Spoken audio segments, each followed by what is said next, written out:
A Casa da Colina Silenciosa. A Maldição dos Blackwell. Capítulo 1. A Chegada. Daniel Carter chegou a Ravenswood em uma tarde nublada de outono, o céu carregado de nuvens pesadas que pareciam espremer a luz do dia. O vento cortante assobiava entre as árvores retorcidas que cercavam a estrada de terra, levando até a velha mansão. O táxi que o trouxera da cidade hesitou antes de parar diante do portão enferrujado, e o motorista, um homem de meia-idade com olhos desconfiados, virou-se para ele. "Tem certeza que é aqui, moço?" perguntou, os dedos inquietos no volante. "Sim, é aqui mesmo", Daniel respondeu, pagando a corrida sem dar atenção ao tom de preocupação na voz do homem. "Essa casa tem uma história ruim. Ninguém fica muito tempo." Daniel sorriu, achando que era apenas superstição de gente do interior. "Ótimo, vou usar isso como inspiração." O motorista não disse mais nada, apenas acelerou assim que Daniel fechou a porta, deixando-o sozinho diante da imponente, mas decadente, estrutura da Casa da Colina Silenciosa. A mansão era um esqueleto do que já fora um dia. Paredes de madeira escurecida pelo tempo, janelas quebradas como olhos vazios e um telhado desgastado que parecia prestes a desabar. O jardim, outrora bem cuidado, agora era um emaranhado de ervas daninhas e galhos secos. Mesmo assim, havia algo hipnotizante naquele lugar, como se ele quisesse ser descoberto. Daniel respirou fundo e empurrou o portão, que rangiu com um som quase humano, como um gemido de protesto. Capítulo 2. Os primeiros sinais. A primeira noite foi tranquila. Daniel explorou os cômodos, acendeu velas, a eletricidade funcionava apenas intermitentemente, e instalou-se no antigo escritório, onde uma escrivaninha de carvalho ainda resistia, coberta por uma fina camada de pó. Ele abriu seu notebook e começou a escrever, animado com a atmosfera do local. Mas, quando a noite caiu por completo, os sons começaram. Primeiro, foram apenas estalidos na madeira, como se a casa estivesse se ajustando ao frio.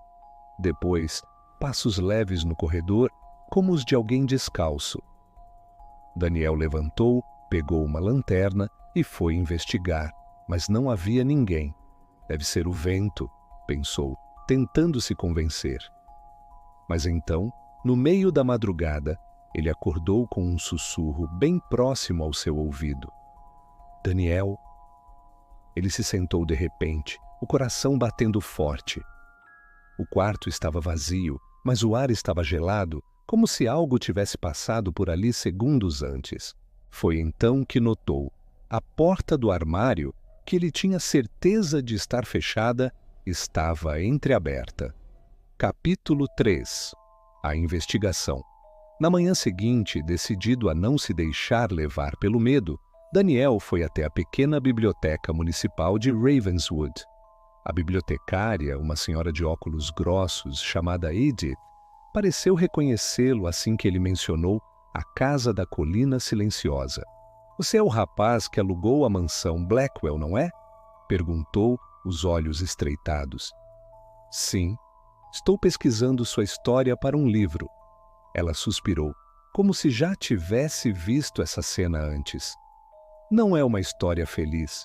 A família Blackwell morou ali por décadas até que algo aconteceu."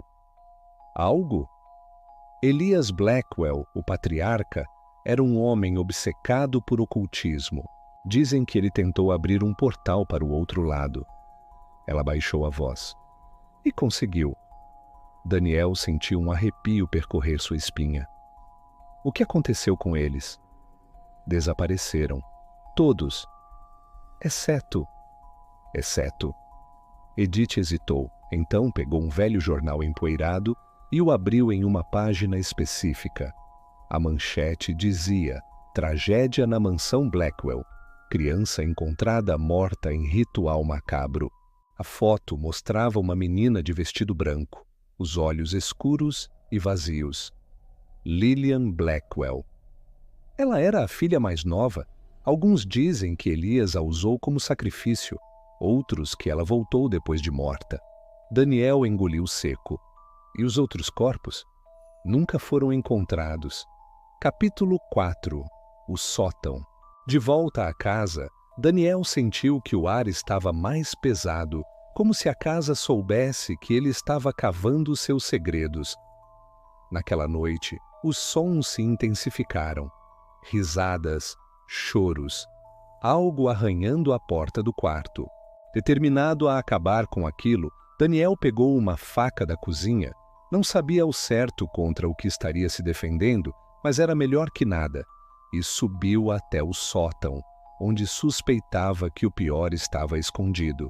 A escada rangia sob seus pés, cada passo ecoando como um tambor funerário. Quando finalmente alcançou o último degrau, a porta do sótão estava levemente entreaberta, um frio mortal emanando de dentro. Ele empurrou-a devagar. O que viu o fez congelar. O sótão não era apenas um depósito, era um altar, símbolos demoníacos riscados no chão, velas negras derretidas, e no centro, um pequeno vestido branco, manchado de um vermelho escuro, mas o pior estava na parede. Fotos da família Blackwell estavam pregadas, todas desfiguradas, exceto uma, a de Lillian, seus olhos parecendo seguir Daniel por onde ele ia. Foi então que ouviu. Você devia ter ido embora. A voz veio de trás dele. Quando se virou, viu ela, pálida, flutuando, com um sorriso que não era de criança, mas de algo muito mais antigo. Papai prometeu que eu nunca ficaria sozinha. Daniel recuou, tropeçou nos degraus e caiu, rolando escada abaixo. Quando acordou, estava deitado no chão do hall de entrada, a porta principal aberta, o vento uivando como um lamento. Capítulo 5. O último aviso. Daniel fugiu naquela mesma noite, deixando tudo para trás. Mas Ravenswood não o deixaria escapar tão fácil. Nos dias seguintes, os moradores começaram a relatar coisas estranhas, vultos na janela da mansão, riso de criança à meia-noite. E mais perturbador, um caderno encontrado na porta da biblioteca. Era o diário de Daniel. Em cada página, a mesma frase, escrita repetidamente, como se ele tivesse enlouquecido antes de desaparecer. Ela me chama de volta. E assim, a casa da colina silenciosa continuou sua vigília, esperando pelo próximo ocupante que ousasse desafiar seus segredos. Porque Lillian Blackwell nunca ficava sozinha por muito tempo. Fim.